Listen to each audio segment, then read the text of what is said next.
Իհարկե մենք կարող ենք ասել, այսինչ անարդար աշխարհ է, այն մարդը, որը լավն է, երբեք իրեն բախտը չի բերում,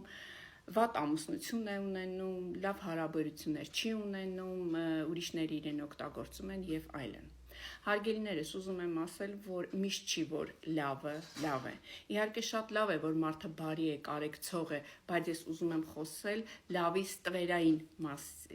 մասին։ Մեր հասարակության մեջ հայկական եւ արևելյան հասարակություններում այնպես են դաստիարակում երեխային, որ այ դու պետք է այնպես քեզ պահես, որպեսզի ուրիշ ասի, այսինչի աղջիկը կամ այսինչի տղան ընտիր դաստիարակված է, որ նա լավ երեխա է դաստիարակել, այսինքն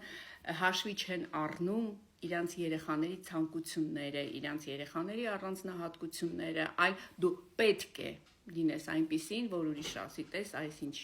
մարդը ում է դաստիարակել, եւ այս առումով իհարկե լավ բառը այդքան էլ լավ չի։ Իհարկե ես դες կոչ չեմ անում դառնալ սարսափելի, որովհետև դա էլ է ծայրահեղություն, այսինքն ուրիշներին հաշվի չառնել, ոտնատակ անել ուրիշների ցանկությունները,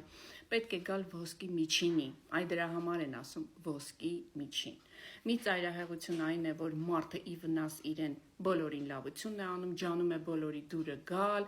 չի կարողանում իր սահմանները պաշտպանել, չի կարողանում ոչ ասել, մյուս ծայրահեղություն այն է, որ բոլորի գլուխների վրայով անցնելիս մարդը իրեն է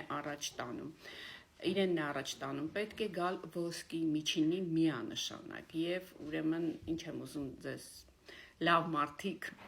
կամենալ, այո դուք մնացեք լավ մարդ, կարեկցող, բարի, բայց կարողացեք նաեւ պաշտպանել ձեր սահմանները, որովհետև ձեր անձնազոհությունը, այսինքն այն միտքը, որ այո ես լավ եմ դաստիարակված, այո ես այսքան լավն եմ, բայց բոլորը ինձ վատ են վերաբերում, միայն ձեզ է պետք։ Ուրիշները դրա վրա ուշադրություն չեն դարձնում եւ լավ դաստիարակությունը միշտ այն չէ, որ զոհաբերես քեզ, ինչ է թե ուրիշի դուրը գաս։ Լավ դաստիարակությունը նաեւ այն է, որ կարողանաս դրա հետ մեկտեղ պաշտպանել քո սահմանները, այնպես որ ես վստահ եմ, որ դու կարող ես։